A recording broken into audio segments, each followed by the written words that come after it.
짐 엘리엇 선교사라고 많이 들어보셨을 겁니다. 그래서 에콰도르의 한 소수민족에게 복음을 전하기 위해서 선교사로 떠났다가 나는 당신의 친구입니다 이렇게 한마디만 하고 무참히 창끝에 죽임을 당한 선교사죠. 선교의 선자도 못 해보고 그렇게 죽게 되었습니다. 그 사람이 죽고 난 다음에 이제 고국에서는 이런 기사가 나옵니다. 이 무슨 낭비인가. 젊은이의 헛된 죽음을 탄식하는 그런 기사였습니다. 또 다른 이야기입니다. 1866년 9월 토마스 선교사가 복음에 부푼 희망을 가지고 조선 땅에 도착합니다. 그리고 그는 성경을 읽으시오 몇 마디 하고 또 성경책 몇 권 나눠주다가 그렇게 곧바로 목배임을 당해서 순교당하게 됩니다.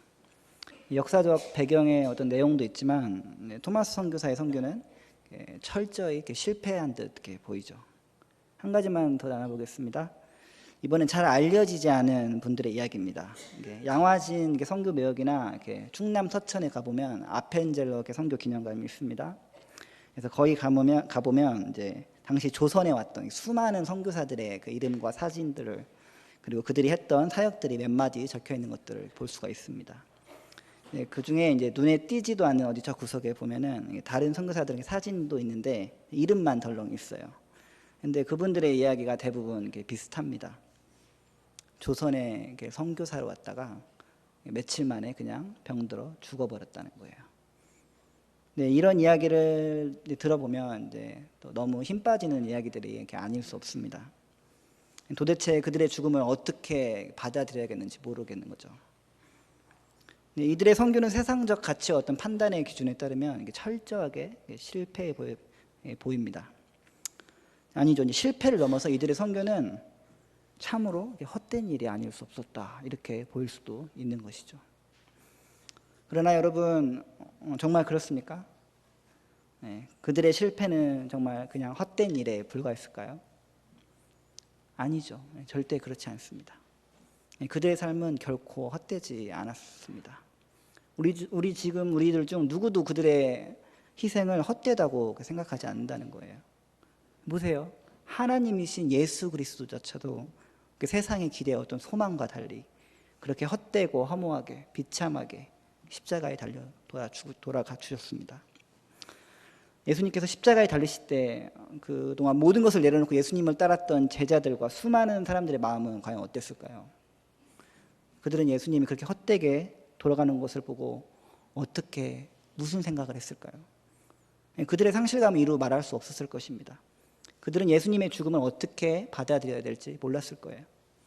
마치 선교지에 오자마자 선교도 한번 못 해보고 복음의 복자도 못 꺼내보고 그렇게 그냥 죽어버렸던 어떤 선교사들의 어떤 삶을 바라보는 우리의 마음과도 같은 거죠. 하지만 어떻습니까? 예수 그리스도의 죽음은 결코 헛되지 않았습니다. 선교사들의 죽음과 희생 또한 결코 헛된 것이 아니었습니다. 왜입니까?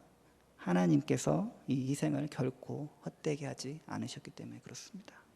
바로 이것이 하나님의 방법이었기 때문에 그런 거예요. 오늘 말씀해 보면 예수님께서는 열매 맺는 방법에 대해서 이렇게 말씀하고 있습니다.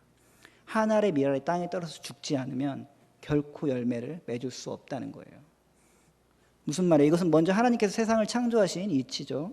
여러분, 열매를 맺기 위해서는 당연히 한 알의 밀알이 좋은 밭에 떨어져서 썩어져야 됩니다. 그때 싹이 트고 줄기가 자라고 나무가 자라는 것이죠. 또 열매를 맺기까지 농부의 수고와 희생도 필요하겠죠. 이것을 누구도 부인하는 사람은 없습니다. 왜냐하면 그렇게 열매가 맺어지는 것은 너무나도 당연한 이야기이기 때문입니다. 과학이죠.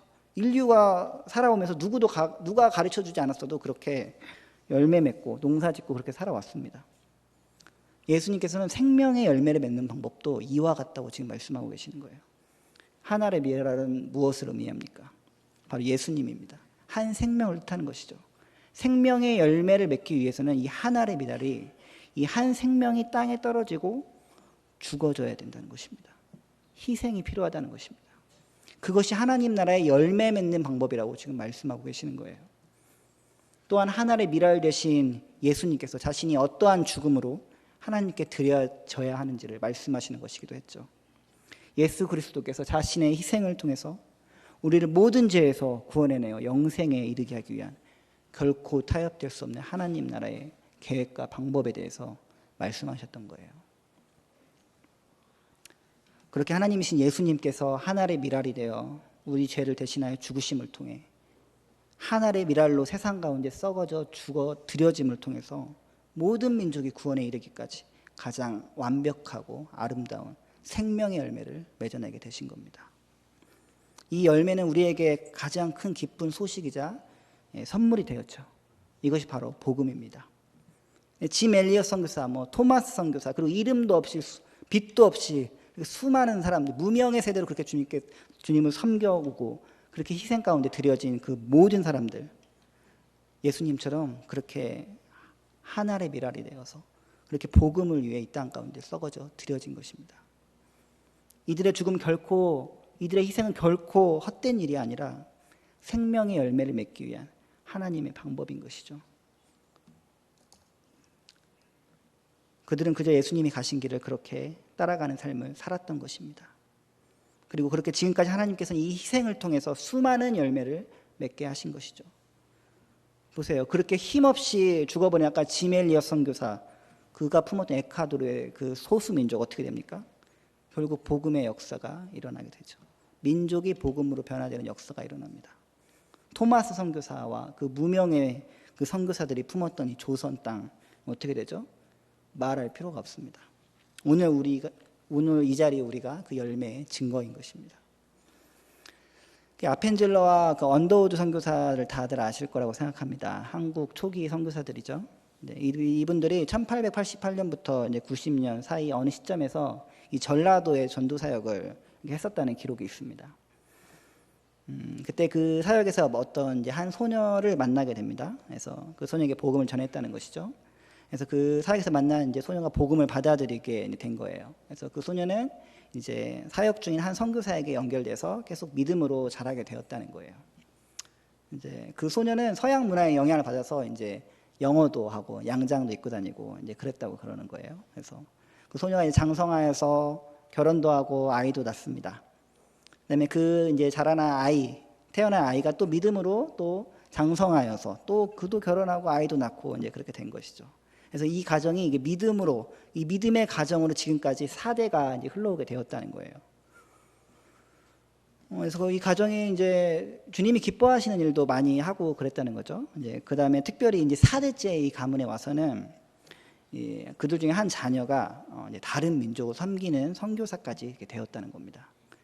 이 가정은 복음을 받아들이고 믿음으로 자라서 이제는 복음을 전하는 가정이 되었다는 것이죠.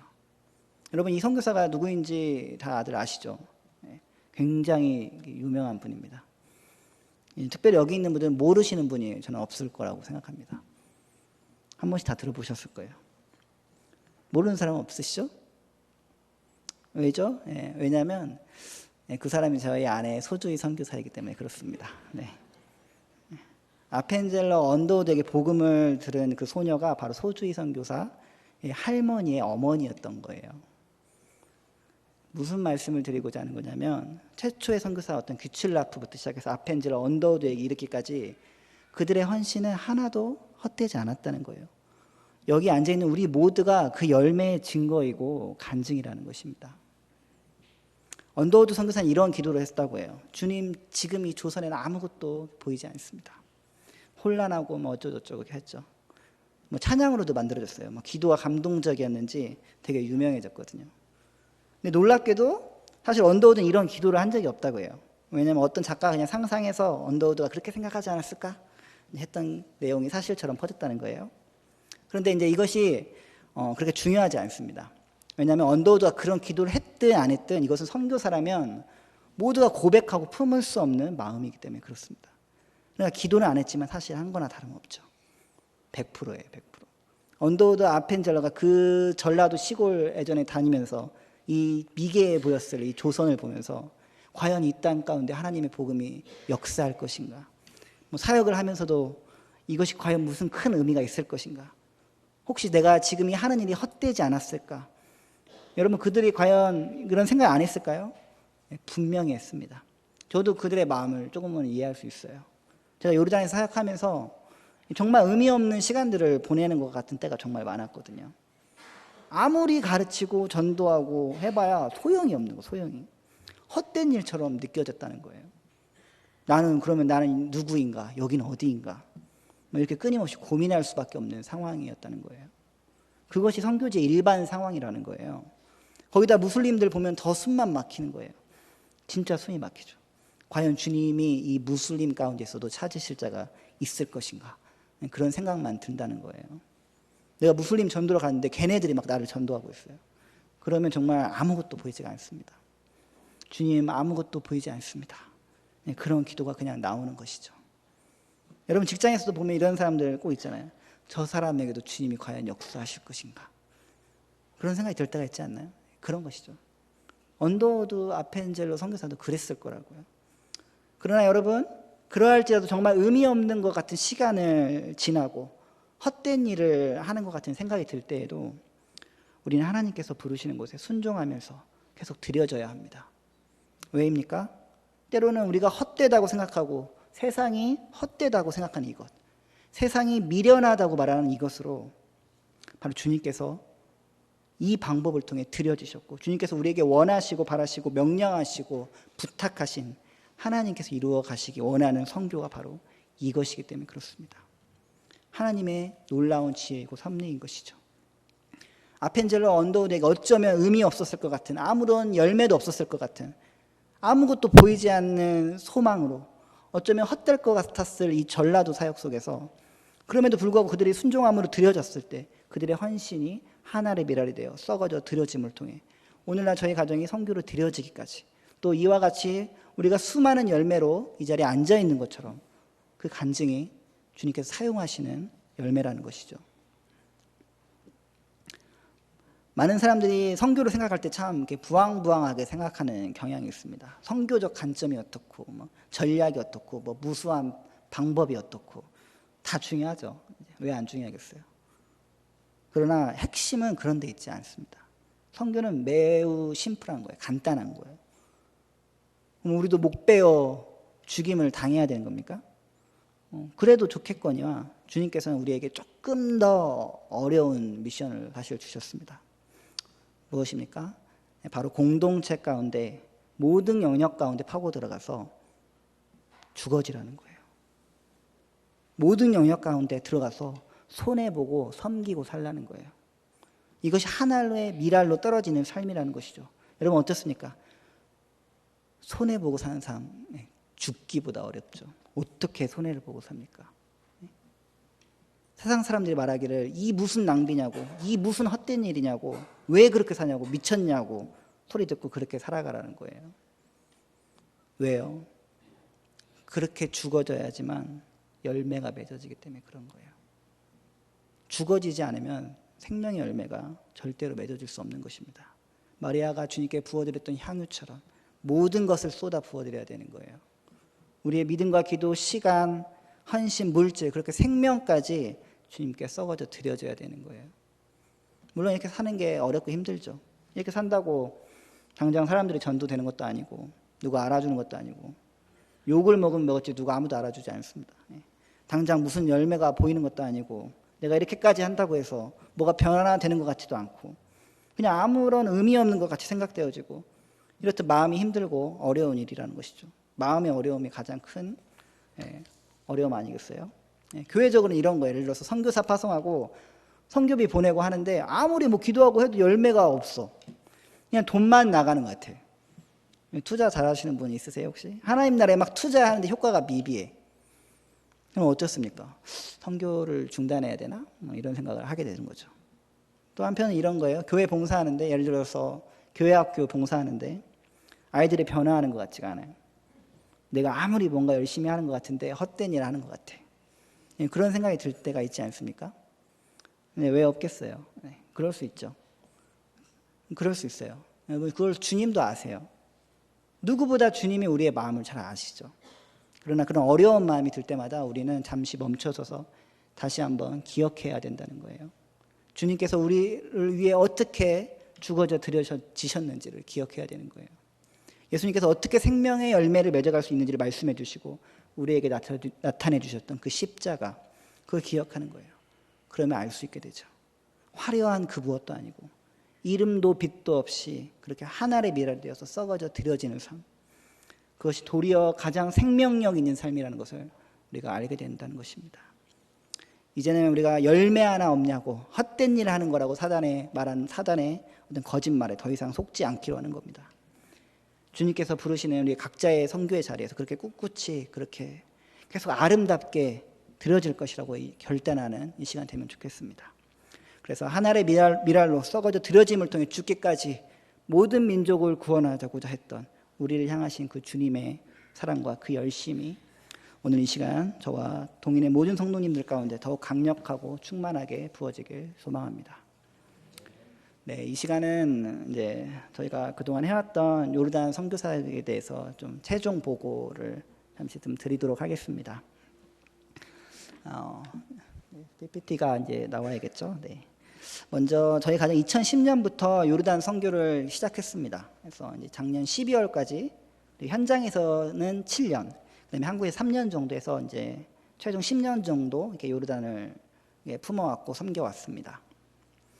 네, 그러다가 이번에 요르단 비자가 또 막히면서 이제 요르단 사역을 완전히 이제 정리해야겠다 이제 그런 생각을 하고 들어왔습니다. 그래서 앞으로 저희는 당분간 한국에 머물면서 신학대학원에 가서 공부도 하고 다시 좀 훈련의 시간으로 이렇게 보낼 계획이 있습니다. 네, 요르단 사역을 정리하고 주님께서 이제 저희를 다시 어디로 부르실까 이제 그런 기도를 했습니다. 그런데 주님이 마음을 주시기를 저희를 미전도 종족 가운데로 새로 다시 부르실 거라는 거예요. 아, 그렇군요, 주님. 그러면 그곳이 어디입니까? 이렇게 하고 물어봤더니 살짝 보여주시는데 전주 동인교회 고등부라는 이렇게 보여주시는 거예요. 고등부죠. 요즘 다음 세대들이 어마어마하게 선교집니다. 이게 애들 몇 번 만나보니까 진짜 어마어마하더라고요. 장난이 아니더라고요. 기도가 많이 필요합니다. 저희 고등부를 위해서 많이 기도해 주시기 바랍니다. 네. 어쨌든 이렇게 다시 오게 된 거예요. 제가 다시 와서 신앙생활 할 수 있어서 참 기쁘게 생각하고 있습니다. 저희는 지금까지 10년 동안 크게 두 가지 사역에 집중했었습니다. 한 가지는 무슬림 전도 사역이고 한 가지는 아랍 교회 사역이었습니다. 첫 번째는 무슬림 전도 사역은 이제 저희의 초기 사역이었어요. 그러니까 처음 2010년에 가서 12년까지 약 3년 정도 이렇게 문화와 언어 이렇게 경험하면서 이렇게 전도 사역을 이렇게 병행했습니다. 사역팀을 꾸려가지고 이렇게 지방으로 차를 타고 다니면서 집집마다 찾아다니면서 전도를 했어요. 예수 믿으세요, 뭐 이렇게는 안 하고 그렇게 하면 죽을 수도 있거든요, 진짜로. 그래서 관계를 이렇게 맺어가고 기도해주고 이런 식의 사역이었어요. 사실 이렇게 전도하는 것도 요르단 문화상 이렇게 맞지가 않습니다. 좀 어려움이 있습니다. 아랍은 이게 우리 한국만큼이나 굉장히 철저한 관계 사회이기 때문에 그런 식으로 해봤자 되지도 않는 거예요. 오히려 굉장히 위험하기만 한 거예요. 그래서 요르단은 어느 곳보다 관계 전도가 필요한 곳이었습니다. 지금 중동에서 보통 어떻게 전도 사역이 이렇게 이루어지고 있냐면 이제 일단 만납니다. 뭐 그 만나는 방법은 선교사가 각자가 이제 만들어야겠죠. 뭐 예를 들어서 저희는 뭄킨 함맘 이러는 거예요. 뭐냐 아랍어로 화장실 좀 가도 돼? 이렇게 물어보는 거예요. 가서 그러다가 이제 집에 들어가서 앉아가지고 이야기하다가 그렇게 나오는 거예요. 그래서 이제 관계가 신뢰가 어느 정도 이렇게 쌓이면 이제 신고 안 당할 정도 되면, 왜냐면 이렇게 뭐 좀 이야기했다 신고하면 바로 추방당하거든요. 신고 안 당할 정도 이렇게 관계가 생기면 이제 전도라기보다는 이렇게 10분 정도 이렇게 말을 하는 거예요. 너 10분 말고 나 10분 말하고, 네가 믿는 하나님, 내가 믿는 하나님, 성경에 대해서 말하고 코란 얘기도 좀 들어주고 서로를 이렇게 존중하면서 배려하면서 이렇게 했던 것이죠. 그럼 어떻게 되냐면 이제 그렇게 맺어진 친구와는 더 깊은 관계로 이렇게 발전하게 된다는 거예요.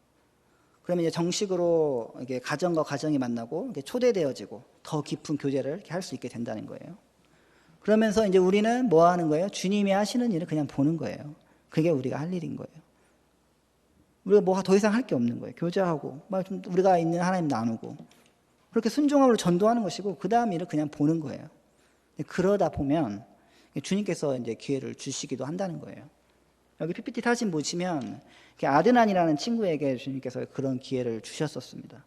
저희가 이 친구에게 정말 직접적으로 예수 그리스도를 증거했던 그런 기회들이 여러 번 있었습니다. 막 기도도 해주고 한 번이었지만 뭐 교회도 데려가고 같이 밥도 먹고 뭐 운동도 같이 하고 그랬었죠. 저희는 이제 이런 식으로 관계 전도를 계속 했었어요. 다른 선교사들도 대충 비슷합니다.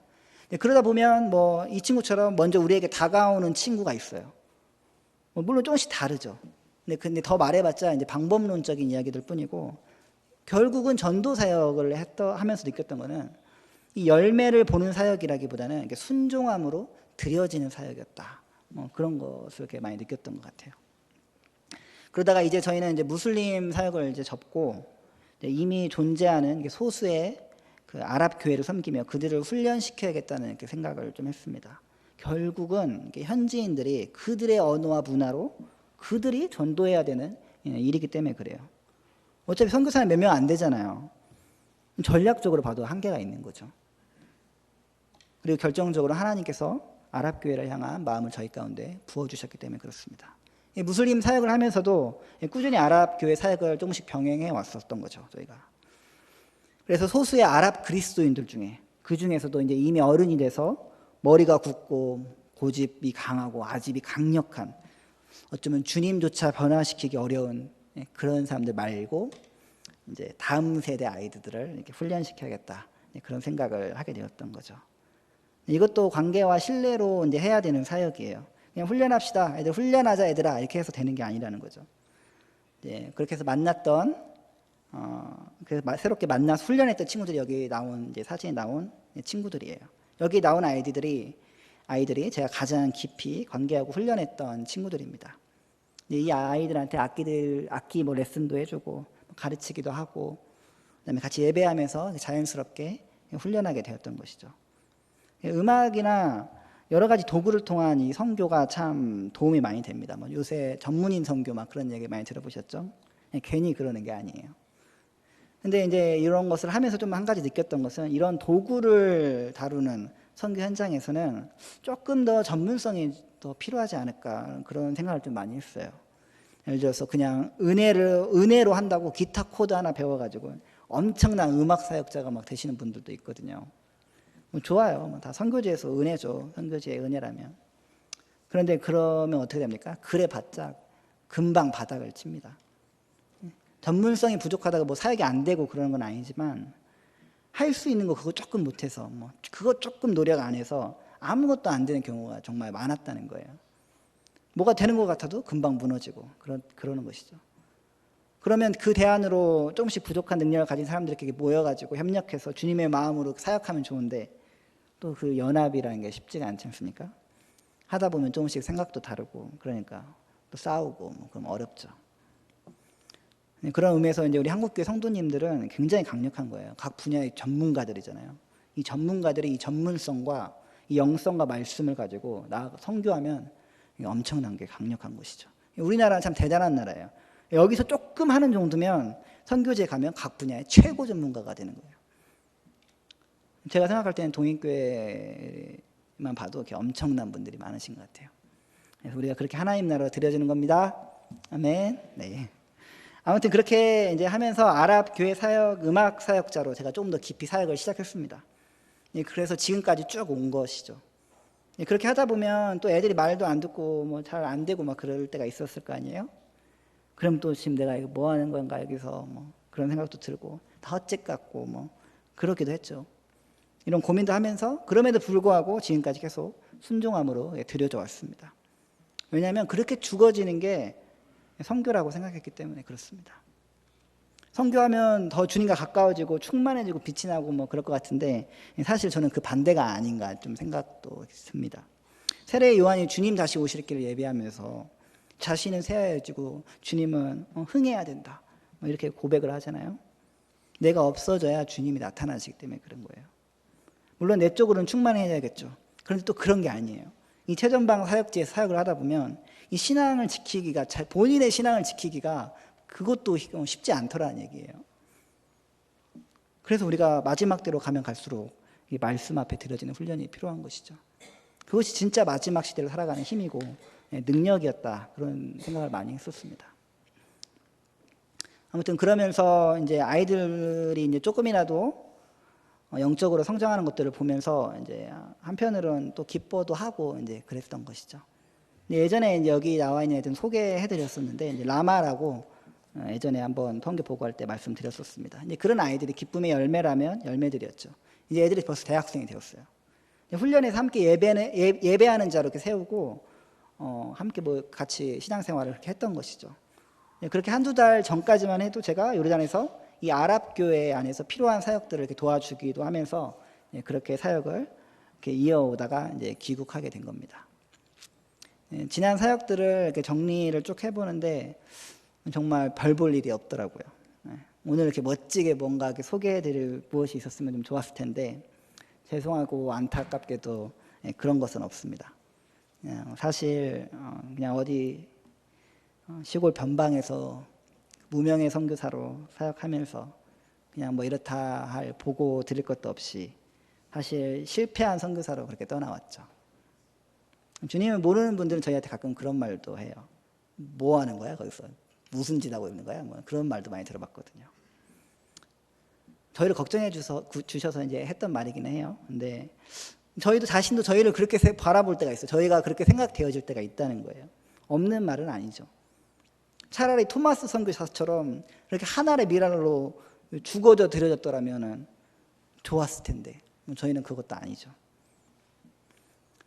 그러나 여러분 저희는 지금에 와서 조금도 후회하거나 실망하거나 슬퍼하지 않습니다. 낙심도 하지 않았죠. 왜냐하면 하나님께서 이 10년의 삶을 드린 이 요르단 사역을 아름답게 받으셨음을 믿기 때문입니다. 또한 하나님께서 결코 헛되게 하지 않을 것이라는 것을 믿기 때문입니다. 그렇게 10년을 돌고 들어와서 제가 여러분 앞에 최종 보고를 드리자면 이런 것입니다. 어떤 결과와 어떤 열매와 상관없이 그냥 주님께서 원하시는 일, 그리고 주님께서 부르시는 곳에 가서 그거 감당하면서 썩어져 드려지는 삶을 사는 것이 가장 아름다운 일이고 그것이 진짜 사역이고 진짜 생명을 낳는 일이고 이 모든 게 하나님 나라의 선교였다. 저는 그렇게 생각이 되어집니다. 뭐 해외 선교사로 나오고 뭐 사역에 엄청난 열매가 있고 뭐 목베임을 당해서 죽고 뭐 그런 것만이 선교가 아니라는 것이죠. 비자가 막히면서 저희가 사역을 종료하긴 했지만 또 모르는 거예요. 주님께서 부르시면 또 언제 다시 갈 수도 있는 거예요. 다만 지금은 요르단 가운데 저희가 후회 없이 드렸다. 그런 생각을 좀 많이 하고 있고요. 요르단에 대한 어떤 후회도 미련도 주님이 좀 다 가져가셨다. 그런 생각이 들고 있는 때입니다. 그렇게 실패해도 마음은 좋은 것이죠. 또 제게는 새로운 미전도 종종의 우리 고등부가 있잖아요. 그래서 열심히 해봐야죠. 찾아와야 할 아이들이 많더라고요. 그래서 이곳에서 사역 잘할 수 있도록 기도해 주시기 바랍니다.